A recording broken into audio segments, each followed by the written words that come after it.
Oke, halo teman dengar, balik lagi di Saling Dengar Podcast ya. Dan jangan lupa untuk DM di Instagram kita juga di @salingdengar. Kalian bisa nanya-nanya nih buat kalian lagi bingung atau punya masalah-masalah yang pengen dicurhatin seputar pengen pilih jurusan atau pengen apapun gitu ya. Masalah cinta juga boleh ya. Langsung aja DM di Saling Dengar. Ya mudah-mudahan bisa kita balas dan juga kita bakalan update story setiap hari dan juga feeds-feeds yang menarik buat kalian baca-baca buat jadi renungan juga ya. Dan juga tentunya hari ini ada seorang wanita cantik ya. Cium-cium. Ini ada seorang siapa ini? Ada Nadine ya. Halo. Hai. Ini Nadine nih Ya. sebenarnya siapa sih? Boleh dijelasin gak sama teman-teman Saling Dengar nih? Hai teman-teman semuanya, nama aku Nadia Laras, tapi biasa dipanggil Nadine. Sebutin umur gak nih? Boleh. Boleh ya. Siapa tahu ada yang kepo kan ya gitu kepo ya. ya. Mungkin banyak yang bilang saya masih SMA gitu ya, mukanya, tapi saya umur 24 tahun. Oke. Dan saat ini saya bekerja freelance sebagai guru private bahasa Inggris dan bahasa Jepang. Saya dan dari Cimahi tinggalnya. Gitu. Oke, berarti masih bukan Bandung ya, berarti. Bandung Raya Bandung ya. Raya. Bandung Raya, Oke. Nadine, dan di Saling Dengar ini kita bakalan seperti biasa ngangkat-ngangkat konten-konten yang kira-kira nih punya kayak mispersepsi di dunia maya maupun di masyarakat nih. Mari kita luruskan. Mari gitu kita ya. luruskan dan juga gitu ya. di Saling Dengar juga kan sesuai tagline-nya ya, belajar berbicara tanpa takut dan juga mendengarkan tanpa dihakimi ya. Jadi Nadine mungkin bisa ngasih perspektif ya dari sebuah apa ya fenomena mungkin ya lagi sekarang. Lagi banget. Kemarin kita sempat bahas-bahas juga, kita lihat-lihat juga di sosial media ada yang namanya child free nih. Child free ini lagi banyak nih buat teman-teman juga nih yang kayaknya kurang update ya soal informasi atau misalnya emang di timelinenya kayak humor-humor terus gitu ya atau gosip-gosip terus ya. Kurangi gosip Anda ya, tolong ya. Perbanyak bergibah ya. Jangan gibah ya. Ini child free ini menjadi salah satu apa ya pembahasan menarik banget karena banyak pro dan kontra apalagi di Twitter ya, di Instagram banyak banget nih. Nah menurut Nadine sendiri child free itu Nadine sendiri nganggap child free itu apa sih sebenarnya? Kalau anggapan aku child free sih kayak ya nggak meneruskan keturunan asli gitu ya. Tapi kalau menurut aku sendiri kayak kalau menurut aku ya karena child free itu bisa jadi ada trauma kan dari seseorang yang mungkin dia dari pola asuh orang tuanya yang mungkin yang kurang atau salah, bisa dibilang salah, jadi sehingga dia ada post trauma, jadi dia nggak mau punya anak gitu. Tapi kalau menurut aku sendiri ya sesuai apa yang tadi aku ngomongin sebelumnya sih, kalau aku pun nggak mau punya anak gitu. Jadi ya gitulah pokoknya. Oke, menarik. Karena biasanya ini kalau misalnya kita lihat di sosial media banyak banget orang-orang yang mungkin kontra dengan hal ini karena alasan dengan kayak wanita itu memang kodratnya harus melahirkan ya. Oh, tidak. Kalau misalnya wanita belum melahirkan itu belum menjadi wanita sempurna ya gitu kan ya. Nah, tapi sebelum kita ke punya anak dulu, menurut Nadine sendiri pernikahan itu, Nadine udah punya pacar belum sih sebenarnya? Udah ada ya. Anda, teman Saling Dengar tidak bisa ya. Udah punya pacar. Iya, tapi gak apa kalau buat selingan mah boleh kok. Kacau ya. Udah gila nih orang kacau nih ya. Nah, tapi untuk pacaran dan pernikahan sendiri, mungkin itu menurut Nadine sendiri kayak gimana sih? Dua hal yang sama mungkinnya karena bersama-sama, tapi ketika kita mau naik jenjang ke nikah itu wah gila ribet banget. Nggak seribet kayak yuk nikah ke KUA bayar 50.000 gitu, nggak gitu kali gitu kan. Nggak kan, banyak kayak aku lihat tuh banyak tuh kayak posting anak-anak di Facebook tuh kayak modal ke KUA doang cuma dapat 200.000 terus ngapain nikah tuh ngelain uang berjuta-juta. Iya betul, memang kayak kita tuh, aku tuh prinsipnya kayak sama cowok aku tuh, kita nikah ya biasa aja, yang penting kita udah sah secara agama, secara negara, ya udah gitu. Soal istilah rame-ramean kayak gitu kan ya itu gimana kita. Cuman persepsi dari pacaran dan nikah itu tuh satu hal yang berkesinambungan, tapi ketika kita mau melangkah itu kayak harus mau meninggalkan atau mengorbankan beberapa yang gak bisa kita bawa gitu di nikah itu. Kayak misalnya kalau misalnya pacaran tuh ada beberapa sifat jelek kita ya, kalau misalnya mau nikah ya coba dihilangin dikit-dikit gitu ya. Salah satunya yang child free ini gitu. karena yang namanya nikah itu kan bukan menyatukan dua orang saja, Betul. tapi menikah itu kita menyatukan dua keluarga menjadi satu, yang dimana satu keluarga besar tuh kan banyak kepalanya tuh, banyak perspektifnya, banyak persepsinya, dan itu kayak susah banget untuk bisa kita satukan. Makanya ketika aku ya ini juga karena ya doakan aja gitu ya, mau bisa melangkah yang lebih baik gitu. Amin. Kita lagi proses gimana caranya untuk menyatukan isi kepala kita jadi satu, supaya kita bisa ngasih pandangan ke keluarga besar bahwa kita tuh begini gitu. Jadi ya kalau persepsi soal pacaran dan nikah tuh emang lebih enak pacaran sih, masih bisa main-main ke sana ke sini. Cuman kalau udah nikah itu ya sekali seumur hidup, jadi harus dipikir-pikir lagi. Berarti nikah itu bisa ibarat whole new level dari pacaran kali ya. Iya benar. Kayak karena mungkin ya ini karena jadi curhat kali, gak apa kali ya curhat ya. Gak apa-apa, memang kan saling dengar. Iya, saling dengar. Mendengar tanpa menghakimi Aku kan. kan anak broken home ya, jadi orang tuaku tuh udah divorce dari aku umur 3 tahun dan aku ikut emak gitu kan. Jadi seakan-akan figur ayah tuh nggak ada karena kan bapak udah nikah lagi. Jadi aku pikir dengan aku melangkah ke jenjang pernikahan tuh kayak aku terus mikir lagi, apakah seseorang ini bisa menjamin untuk aku hidup seterusnya, dan dia pun bisa mempercayai aku bisa menjamin hidupnya seterusnya. Karena kan yang namanya nikah itu bukan berarti kita bertepuk pundak terus gitu aja, tapi enggak kan, saling kan gitu. Jadi nggak mau mengulang apa yang dulu orang tua pernah, terus jangan sampai nurun ke aku gitu. Makanya dari situ Nadine pengen child free aja. Iya betul, karena ya curhat lagi kayaknya. Nggak apa-apa. Keluarin aja kayaknya. Ember banget ya. Iya. Aku tuh korban dari abusive parents. Yes. Oke. Enggak akan nangis nggak akan kayak uya-kuya enggak. Jadi kayak ketika umur 3 tahun aku ya nikah umur 3 tahun mama dan papa divorce, kayak oke, aku ikut mama. Kan saat itu aku nggak ngerti kan, baru ngerti mama papa divorce itu kelas 3 SD. Lihat kok papa jarang ke rumah, terus kenapa papa lebih suka ngajak aku main tapi bukan sama mama tapi sama orang lain gitu.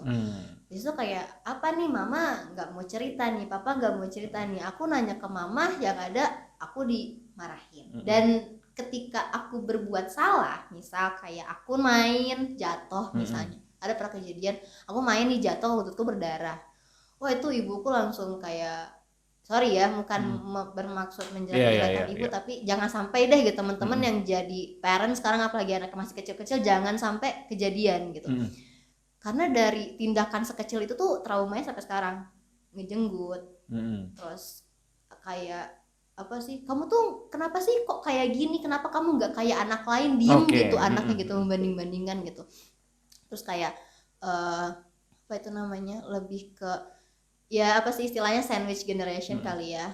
Jadi kayak orang tua tuh punya harapan besar ngasih ke anak gitu, sedangkan mereka tuh tahu nggak sih kemampuan kita sampai mana gitu.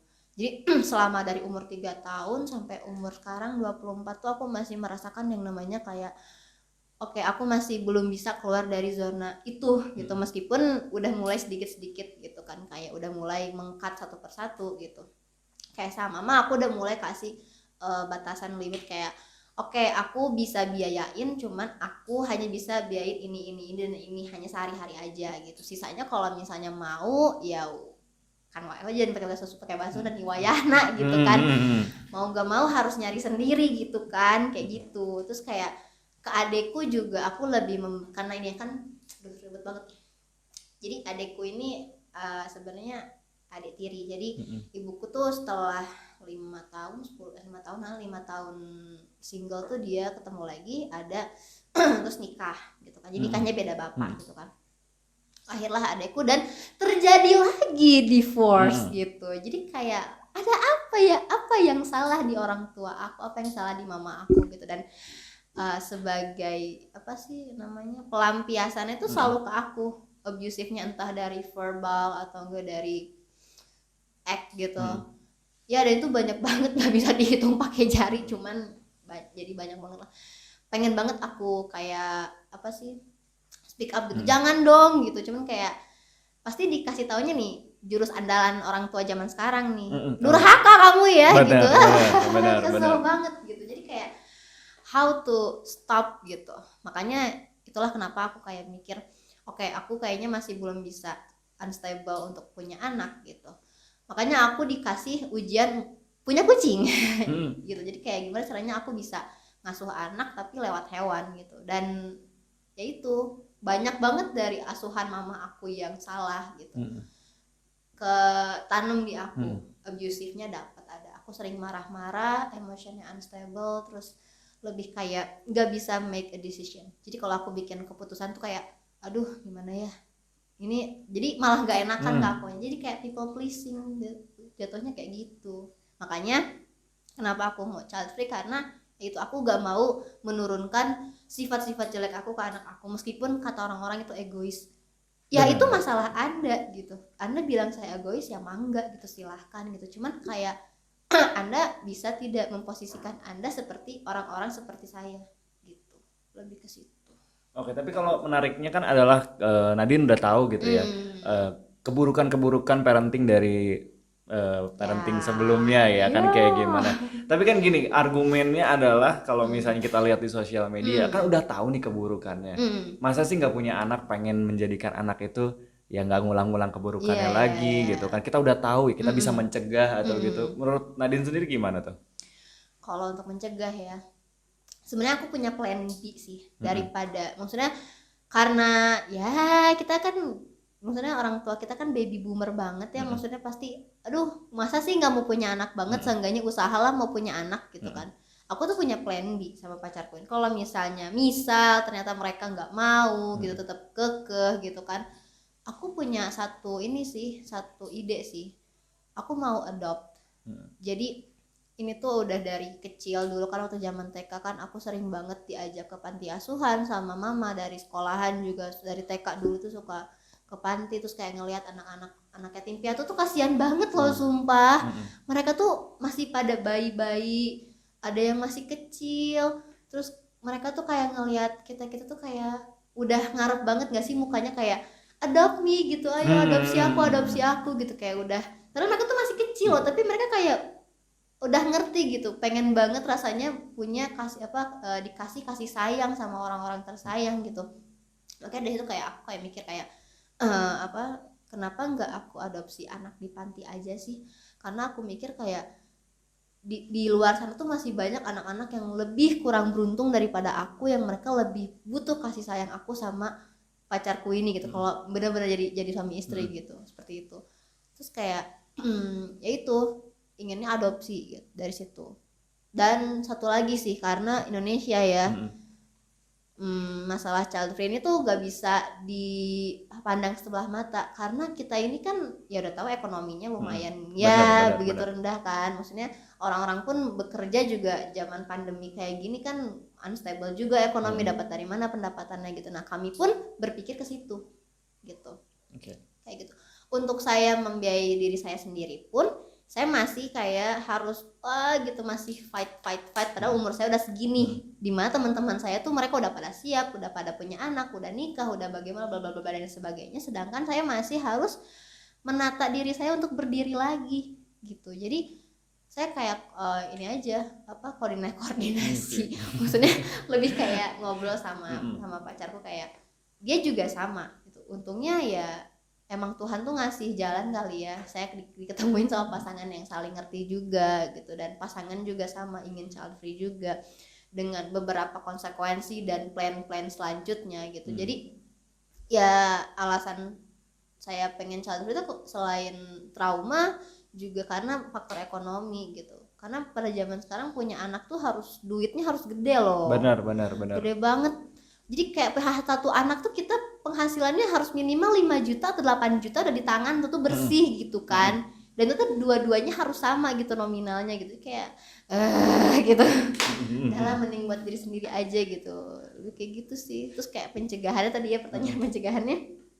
Kayak ini pencegahan gimana sih maksudnya? Pencegahan kan berarti kalau kalau misalnya kita lihat di sosial media kan kayak kalau misalnya kita child free itu kayak egois. Egois. Kan sebenarnya kita nggak punya anak juga dong, karena masalahnya bukan di situ. Nah, menurut Nadia sendiri child free merupakan pencegahan nggak sih? Sebenarnya kalau misalnya jadi SJW lingkungan nih ya, SJW bumi gitu ya, hey populasi kita udah kebanyakan. Maksudnya kayak apa ya, daripada lu nambah lagi tuh di panti asuhan banyak loh gitu. Kenapa sih aku tuh pengennya kayak gini, kayak aku tuh pengen banget punya gerakan kayaknya kita adopsi anak gitu. Kenapa kita nggak berkaca dari beberapa artis Hollywood kayak Angelina Jolie kan, tuh dia banyak banget adopsi anak, dia kemana ada acara sama siapa di waktu itu kan dia yang adopsi banyak anak itu kan. Aku tuh lebih ke dia sih liatnya gitu. Jadi kayak mencegah child free-nya tuh untuk ya itu mengurangi populasi. Jangan banyak-banyak, kasihan. Maksudnya kasihan, selain kasihan ke bumi ya gitu. Maksudnya kasihan ke kaliannya juga gitu. Hey, jadi kalau kalian pengen punya anak teh ya, hey, cari uang yang bener gitu aja sih. Jadi jangan pengen punya anak tapi ketika kalian punya anak kalian mengeluh, oh gini punya anak teh gening, modal bahasa Sunda gitu ya. Gini ternyata punya anak tuh gitu. Aduh berat gitu. Aduh tanggung jawabnya nggak ada gitu. Aduh kayaknya aku masih belum pantas jadi ibu. Itu kalian harus banyak belajar lagi deh kalau pengen bener-bener punya anak gitu aja sih. Tapi kalau misalnya ngomongin dari soal ekonomi ya, nah kan di Indonesia ini banyak banget kayak keyakinan katanya rezeki anak, Ya, banyak anak banyak rezeki benar, ya. benar atau enggak anak sebagai investasi ya. Nah, benci banget sumpah.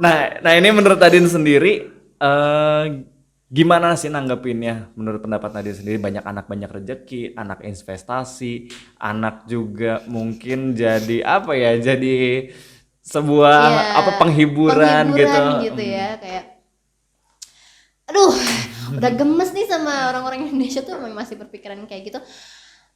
Ya gini deh, anak itu bukan nilai tukar gitu aja. Anak itu bukan nilai tukar jual beli kalian gitu. Anak itu memang investasi di akhirat kan kalau untuk orang muslim sama gitu. Jadi kayak ya udah gitu, jangan gitu, kayak apa ya, aduh kayak aku ketrigger banget nih sama istilah anak itu investasi keluarga. Gitu. Kalau bener anak itu investasi keluarga, jangan pernah bandingkan anak kamu dengan anak lain. Itu aja. Itu karena aku ngambil itu karena dari pengalaman aku sendiri. Karena kan suka ngomong ya mamaku tuh, mama tuh berharap banget sama kamu, tapi kenapa kamu tuh selalu ngecewain mama gitu. Padahal aku tuh versi aku ya, aku tuh udah berusaha yang terbaik gitu. Masalahnya tuh karena ini komunikasi satu. Kalau memang orang tua ingin menjadikan anak sebuah investasi, coba cari anak itu inginnya apa gitu. Hal mana yang bisa dijadikan sebuah investasi bagi keluarga. Contoh misal, adikku kan ini atlet dansa ya. Aku juga atlet dansa, tapi udah dipensiunkan lah ya. Nah, adikku kan seneng dance nih, seneng nari gitu ya. Terus dia punya bakat lain, dia suka ngegambar, dia suka nulis-nulis cerita gitu. Biasa anak-anak Wattpad kan gitu. Nah, aku tuh melihat adikku tuh punya bakat dansa, dan bakat dansa ini tuh bisa kayak istilah diuangkan gitu. Karena dia kan ikutan atlet, karena mau ini kan apa pon juga gitu. Terus kayak dia kan karirnya udah aku tebak nih, kalau misalnya dia nggak jadi dancer ya dia paling jadi tukang nulis mungkin gitu kan. Terus udah ngitung-ngitung juga berapa pengeluaran, berapa pendapatan yang akan dia dapatkan 5 tahun ke depan seenggaknya. Karena kan adekku baru kelas 2 SMP ya gitu. Jadi ketika dia lulus SMA tuh dia bakal menjadi apa, dia bakal seperti apa gitu. Jadi kayak apa itu namanya ya, udah ngitung-ngitung. Jadi oh berarti dia mungkin bisa kali ya membiayai diri dia sendiri seenggaknya buat jajannya lah gitu. Jadi lebih ke situ gitu. Kalau orang tua mau ingin menjadikan anak sebuah investasi itu jadi jangan pure semua murni, maksudnya 100% berharap sama anak. Jangan, kasihan gitu. Karena kalau misalnya melihat itu, maksudnya menginvestasikan itu tanpa orang tua tahu sejauh mana anak itu bisa mencapai apa yang diinginkan orang tuanya, ya sudah gitu. Pasti orang tua bakal merasa dikecewakan, dan anak juga pasti bakal merasa dikecewakan. Jadi jangan sampai merugikan kedua pihak gitu aja. Oke, berarti kita balik lagi ke ekspektasi kali ya. Iya, ekspektasi ya. Betul. Karena ya mungkin culture ya yang ngedidik kita kayak punya anak banyak rezeki dan juga penghiburan gitu ya. Penghiburan katanya anak itu dalam pernikahan jadi pemersatu gitu ya, pemersatu. Tapi banyak juga ya, bukannya sorry ya ini buat teman-teman juga dia harus punya pandangan lain, ternyata enggak juga ya, malah punya anak bisa juga ada yang broken home juga kan, kayak Nadine juga udah cerita udah begitu. Jadi mungkin kayaknya harus kita benahi ya betul. persepsi kenapa harus punya anak ya. Dan juga nih kalau misalnya sebenarnya menurut Nadine sendiri nih, child free sendiri tuh emang beneran pure nggak punya anak gitu. Atau misalnya kalau misalnya child free tapi kalau adopsi anak apakah masih count as child free or not? Kalau menurut aku sih kalau udah punya anak sih bukan child free ya, lebih jadinya adopsi kan gitu. Adopsi. Cuman kan pikirku kayak inginnya tuh begini, aku ingin biayai, misalnya aku adopsi nih, misalnya ambil jalur adopsi, aku tuh ingin adopsi dia hanya sampai umur 17 tahun, seenggaknya dia pendidikan tercukupi lah gitu, beres tuh terserah dia mau kemana, mau dia bekerja menjadi apa, mau dia seperti apa, setidaknya dia pernah merasakan disayang, maksudnya pernah merasakan kasih sayang dari orang tuanya gitu, lebih ke gitu sih. Tapi sisanya karena kalau di luar negeri kan ngambil luar negeri banyak, maksudnya anak di Jepang lah ya, karena aku anak bahasa Jepang, anak umur 17 tahun di Jepang tuh kayak mereka udah dikasih kebebasan gitu, meskipun masih ada beberapa yang masih dituntut sama orang tuanya, tapi kayak ada beberapa yang udah dibebaskan, kayak sok kamu mau jadi apa gitu, kamu mau apa gitu, tapi asal jelas gitu, bisa dipertanggungjawabkan. Nah aku tuh pingin seperti itu kalau nanti misal pakai jalur adopsi punya anak gitu. Cuman kan ngelihat lagi ke diri aku sendiri, apakah aku siap mengadopsi gitu, dari segi mental apalagi segi biaya kayak gitu kan, karena aku nggak mau meskipun aku adopsi terus tiba-tiba nanti anak adopsi aku sama nasibnya kayak aku kan, dosa juga kan. Gitu. Nah ini kita berandai-andai nih ya, coba kita berandai-andai. Kalau misalnya mungkin kalau menurutku ya, kalau misalnya kita ngelahirin anak sendiri gitu ya, mungkin kayaknya ada attachment yang kuat banget kali ya. Jadi kayak aduh gue nggak mau nih dia sampai kayak gini, aduh gue nggak mau nih dia sampai kayak gini. Kayaknya mungkin kalau adopsi, kalau kata Nadia sendiri sampai 17 that's it, udah beres gitu ya. Kayaknya itu mungkin yang jadi polemik ya di masalah child free ini ya. Iya benar. Jadi kayak orang-orang tuh mungkin ya itu beranggapan kayak anak tuh mempererat gitu. Dan juga anak adopsi juga sebenarnya bisa mempererat kan harusnya ya. Iya, bisa. Walaupun dia nggak sedarah ya. Iya nggak sedarah. Ya contohnya aja, maksudnya ya kayak aku dan adikku lah, beda bapak, tapi kan sangkanya si ibu kali ya, tapi kayak udah apa sih namanya, deket aja gitu, meskipun beda 10 tahun tuh jarak aku sama adikku tuh 10 tahun.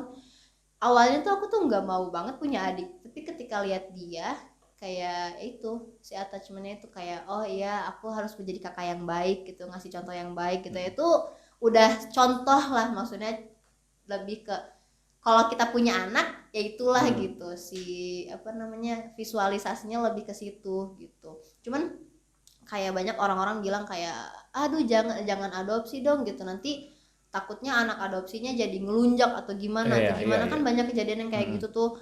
Nah itu sih kalau kata aku lebih ke anaknya, ketika anak itu tahu anak itu diadopsi ya mungkin dia pasti bakal ngomong aku tuh sukanya begini, aku nggak sukanya begini gitu. Jadi lebih ke keterbukaan antara kita sebagai orang tua calon adopsi dan si anak adopsinya itu gitu. Jadi jangan sampai ada yang namanya misunderstanding antara kita sama si anak adopsinya itu gitu. Jadi jangan sampai orang-orang tuh mikir kayak ih dasar anak adopsi gitu kan, banyak banget anak-anak yang apa namanya tuh diremehin lah karena dia statusnya anak adopsi, padahal ya gak gitu kan.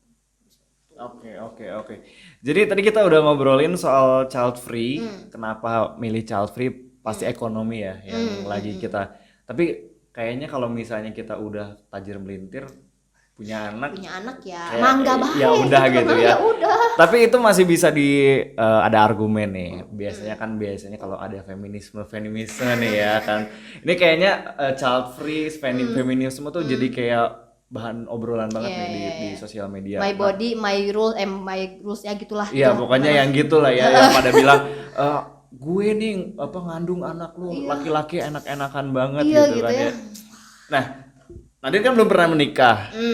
Nadine juga belum pernah hamil juga nih ya kan. Betul. Nah, kalau misalnya dari pandangan Nadine sendiri nih ya, untuk misalnya kalau udah punya anak gitu ya, kan harus 9 bulan gitu.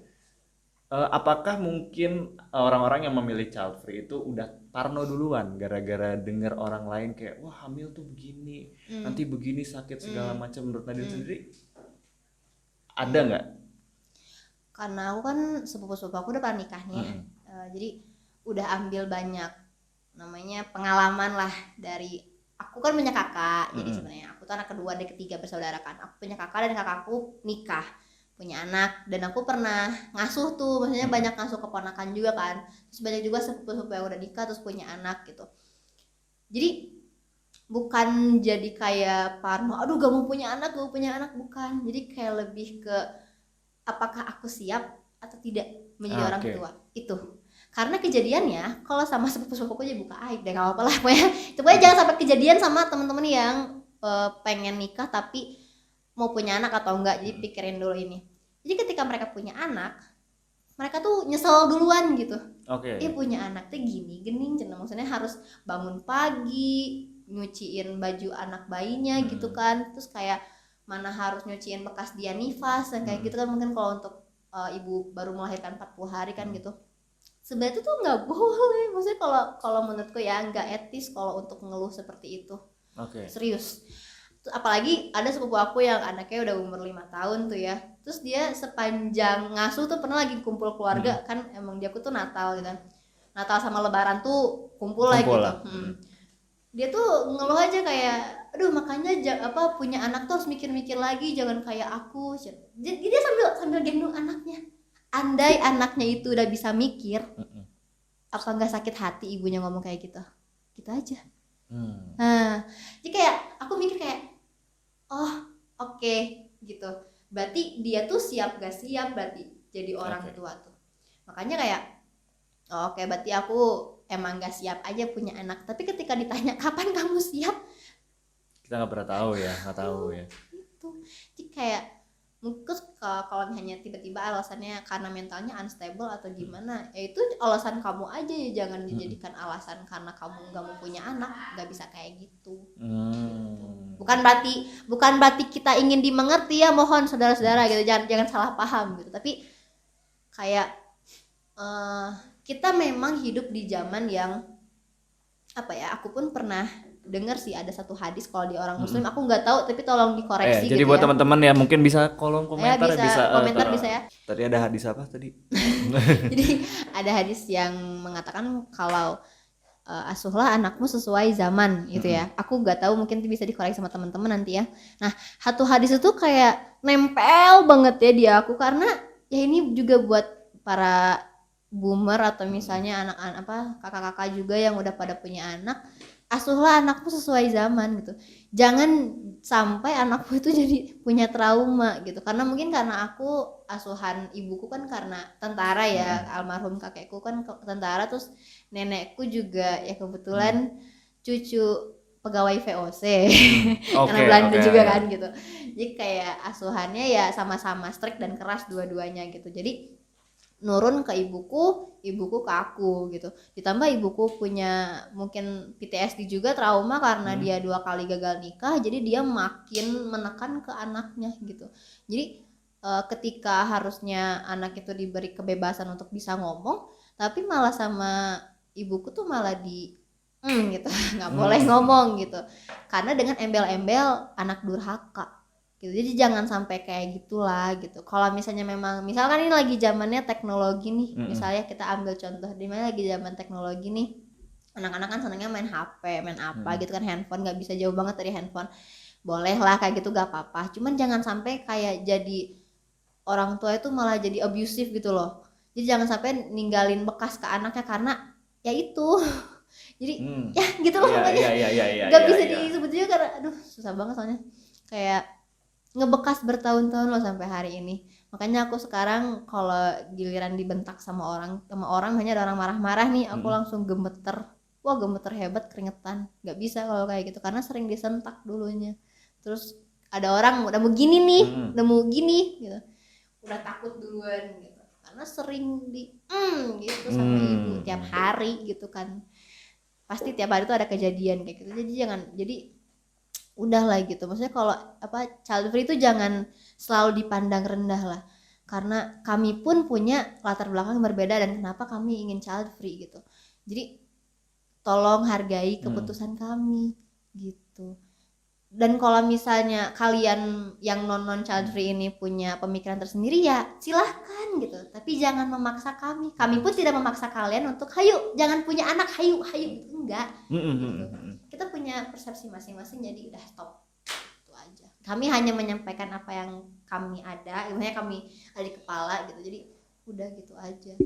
Makanya jadi child free ini bisa dibilang bukan cuman sebuah gagasan yang kayak gue nggak siap punya anak gitu, atau nggak sependek, nggak sesimpel egois kayak enggak lah daripada nanti anak gue ini, enggak ya. Sebenarnya para apa sebutannya kalau yang pengen child free itu apa, child freer atau apa? Child free nggak tahu ya, mungkin kalau kita nyebutnya masih lebih orang-orang yang konservatif kali ya. Jadi karena aku ada beberapa banyak sumber sih, nonton juga di beberapa channel ya YouTube gitu.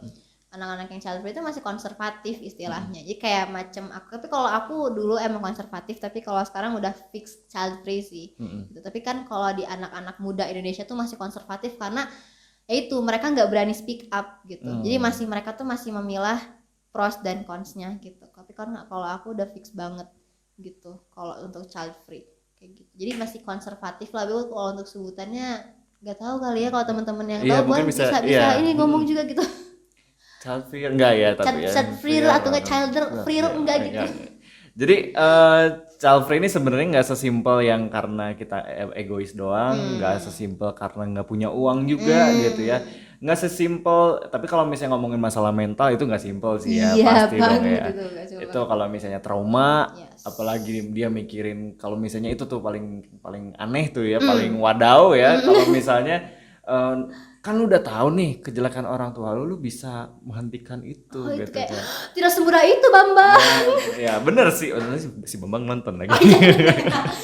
Maaf. Gak semudah itu ya, nggak semudah itu. Dan juga menjadi child free itu juga pasti banyak dikecam ya. Tadi juga Nadine udah bilang 2 keluarga dijadiin satu ya. Iya betul banget. Jadi buat teman-teman nih ya, misalnya child free gitu ya, kalau misalnya putusan kalian udah mantap gitu ya, sudah mantap ya silahkan go for it. Kalau misalnya kalian masih konservatif ya, konservatif masih mikir-mikir kayak apa sih atau enggak atau iya aja ya, coba gali lagi lebih dalam kali ya soal ini. Dan juga kalau misalnya kalian yang non child free ya silahkan, tapi jangan menghujat teman-teman yang pengen child free gitu dan ya. Dan satu lagi aku lupa ngomong. Apa nih? Pre-marriage education, premarital, pokoknya edukasi soal pendidikan soal pranikah itu penting banget gitu. Kan kalau di gereja kan kita kan yang Katolik kan pasti ada ya 6 bulan sebelum nikah tuh pasti ada kelas pranikah. Yang maksudnya tidak untuk agama Katolik, tapi untuk agama lain dan umum gitu kan. Teman-teman yang udah pengen banget maksudnya ingin menikah dan memiliki anak atau tidak gitu, bagaimana pros dan consnya itu premarital tuh udah paling yahud deh belajar itu gitu, karena itu penting banget. Karena kalau misalnya kita hanya kamu udah siap nikah, aku udah yuk itu kayaknya enggak gitu ya, enggak segampang itu narik cewek ke KUA enggak. Tapi kita juga harus tahu dasar-dasar nikah tuh seperti apa. Kayak ketika kita nggak punya anak kita harus bagaimana, ketika kita memutuskan punya anak kita harus bagaimana caranya mempertahankan, apalagi satu ini nih, mempertahankan hubungan suami istri itu tidak gampang gitu kan. Jangan sampai anak jadi korban. Betul. Berarti pro dan kontra jadi child free ya. Pro dan kontranya, pronya adalah mungkin menyelamatkan bumi ya. Iya, menyelamatkan bumi jadi SJW. Jadi pronya adalah menjadi seorang child free itu pasangan yang child free ya. Dan juga ini child free itu harus dua-duanya ya, nggak boleh. Iya, konsen harus dua-duanya mau. Kalau salah satu nggak mau bukan child free berarti. Gitu. Berarti kepaksa ya. Anggaplah kita punya pasangan yang dua-duanya child free ya, child free ya. Dua-duanya sudah setuju, berarti pronya adalah mempertahankan ekosistem bumi yang sudah overpopulation ya. Terus juga mungkin mencegah anak-anak yang bisa kena mental health lagi Nah, gitu ya. iya, Karena betul. lagi Iya, isunya ya. ya kan trending ya apa nyebutnya emang Iya lagi marak, lagi lagi marak marak, ya. lagi marak. Kalau trending kesannya pansos gitu, Pansos gitu bukan, kan, bukan. iya. Oke, jadi karena lagi marak mental health juga kita juga Mm-mm. concern takutnya anak kita kenapa-napa. Iya, Dan betul. ketiga mungkin ketidaksiapan ya, Ya. ketidaksiapan. Jadi mungkin bisa nggak sih kalau misalnya kita awalnya child free tiba-tiba di tengah jalan setelah menikah beberapa bulan, kok kayaknya bosen gitu ya, pengen punya anak, mungkin nggak sih menurut Nadine sendiri? Kalau menurut aku mungkin, apalagi dengan jalan Tuhan ya kali ya. Udah. Saya ini banget kami banget, bagus banget. Maksudnya ya kita nggak ada yang tahu 5-10 tahun ke depan kita akan seperti apa. Apakah Tuhan akan ngasih jalannya gini-gini aja atau kayak gimana gitu kan? Kecuali kalau kan yang namanya takdir itu ada yang bisa dirubah, ada yang nggak bisa Iya. dirubah kan gitu. Nah, kita sendiri sih sebenarnya kuncinya kita mau merubah takdir kita atau enggak. Kalau misalnya kayak saya nih 5-10 tahun akan merasa bosan atau seperti apa ya, mungkin saya akan memutuskan untuk tidak child free, tapi melihat kondisi nanti gitu. Oke. Kalau misalnya saya sudah merasa berkecukupan, saya merasa sudah oke, saya sudah siap untuk memiliki anak meskipun umur saya sudah tidak muda, saya adopsi gitu. Setidaknya tadi menyelamatkan anak-anak dari mental health issue dan memberikan kesempatan kepada anak-anak yatim piatu khususnya untuk bisa merasakan kasih sayang orang tua gitu. Karena kasihan gitu. Iya ya, jadi pronya ya itu ya, banyak sih sebenarnya Banyak pronya. sih. Banyak. Tapi lebih banyak kontranya gitu Lebih kalau banyak kontranya mungkin karena gini ya. Karena perbedaan culture kan kayaknya ini child free itu baru ya di baru banget. Indonesia. Sebenarnya udah lama dari udah lama tahun sebenarnya. Kalau aku ini dari Tirto ya, ada satu artikel di Tirto tuh pernah dari tahun 2013-an. Ya kalau salah dari ini aja lah gampang. Di tahun 2013-an kurang lebih itu culture child free itu udah masuk ke Indonesia gitu. Karena di tahun-tahun itu kan kita tahu sendiri banyak banget kasus kayak abusive sama anak gitu kan, kekerasan pada anak, kekerasan di rumah tangga tapi anak yang jadi korban gitu kan. Ditambah marak lagi tahun 2015 sampai tahun 2018-an kan, dimana ada kayak ibu bunuh anak gitu atau bapak bunuh anak atau misalnya bunuh diri satu keluarga bareng-bareng kan gitu. Jadi kayak emang child free itu udah aman menurutku. Jadi untuk nambal situasi seperti ini tuh bukan nambal sih bisa disebutnya. Nambal satu situasi seperti itu kayak child free itu udah solusi menurutku. Karena di samping kita ya tidak akan ada permasalahan dengan anak misal gitu, kita sendiri bisa kayak lebih ini sama pasangan gitu. Iya.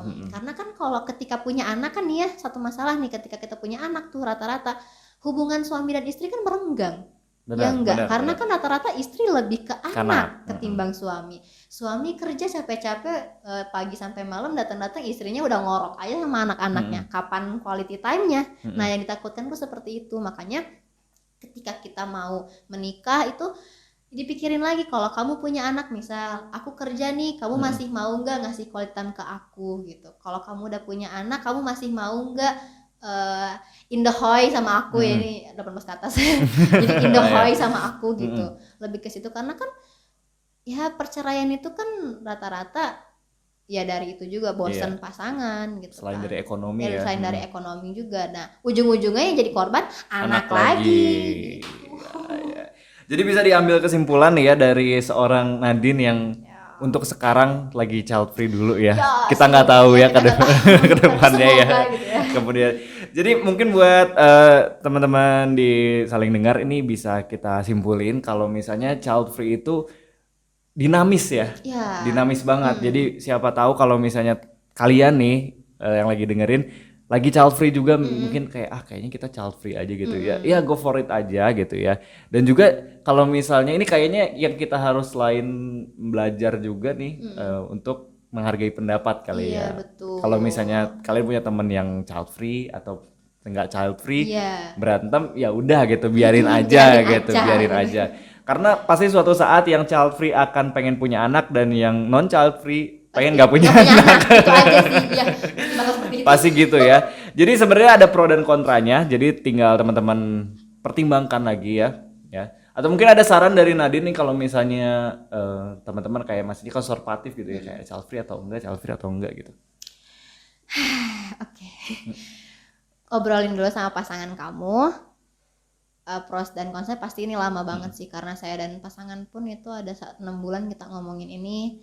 Terus lebih ke konservatif sama keluarga besarnya, lebih tepatnya itu keluarga pasangan masing-masing. Terus kayak cocok nggak nih kita child free atau enggak gitu. Kalau misalnya keduanya sudah mengatakan iya, nggak apa-apa gitu kan. Apalagi kan jarang ya ada orang tua yang bilang ya nggak apa-apa kamu punya anak, kamu nggak punya anak asalkan kamu bahagia sama pasangan kamu. Itu jarang banget tuh. Pengen kita dengar suara kayak gitu dari orang tua yang seperti itu. Kayaknya wah suportif banget gitu ya, ngerti masalah anaknya gitu. Nah syukur-syukur kalau misalnya kedua orang tua kalian mengerti, ya bisa langsung lanjut ke pernikahan. Tapi kalau misalnya enggak, bukan berarti kalian harus putus, enggak, tapi balik lagi sama diri kalian sendiri, kalian mau atau misalnya menunda ya, postpone gitu kan. Kadang child free itu ada yang nyebutnya child free beneran child free, ada yang cuman child free kayak tadi postpone gitu, menunda gitu kan.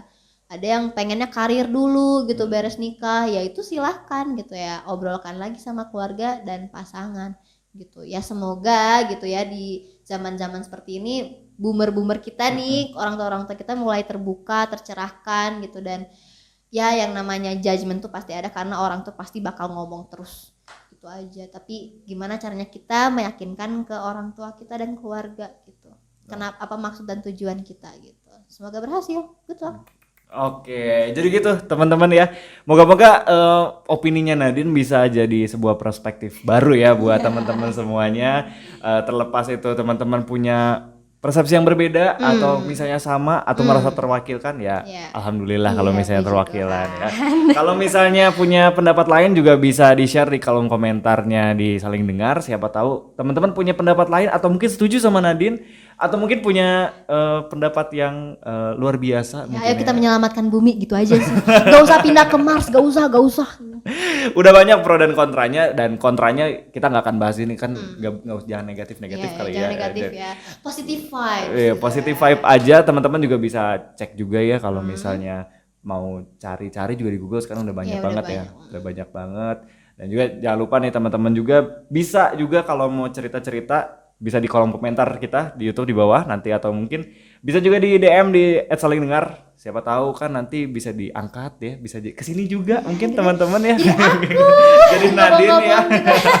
Atau mungkin kita nanti kalau misalnya teman-teman mau usul konten ya, konten apa lagi yang bakal kita bahas, nanti tinggal komen aja di bawah atau DM. Oke. Terima kasih Nadine udah mampir di Saling Dengar ya. Terima kasih juga Saling Dengar. Ini benar-benar aku first time banget ya bisa ngomong, speak up sama teman-teman semuanya. Semoga teman-teman terinspirasi, maksudnya semua teman-teman bisa mindsetnya berubah lagi tuh, atau ada insight baru gitu sih. Semoga teman-teman sehat selalu gitu, kita juga sehat selalu gitu, dan begitulah. Oke, thank you Nadine ya. Iya, sama-sama.